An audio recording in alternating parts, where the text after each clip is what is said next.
Ayan mga boss, good morning po sa inyo lahat. Bali marami tayo available units dito. Pwede po kayo mag-walk-in.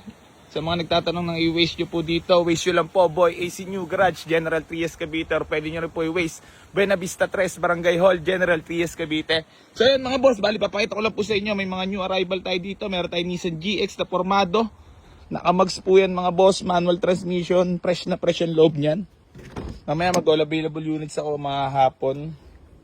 So ngayon pakita ko lang muna sa inyo lahat ng mga available units natin dito sa garahe ha.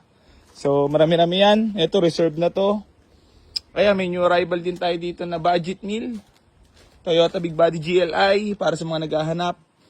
115 negotiable pa tayo dyan. Tapos meron din tayo dito new arrival na Hyundai Getz na manual transmission din mga boss. Pwede na rin puntahan nyo sa garahe. So ayun, bali mamayang hapon baka mag-available units ako. So ito muna, pakita ko lang muna sa inyo ang ating mga new arrival. So yun mga boss, walk in na. Geng geng.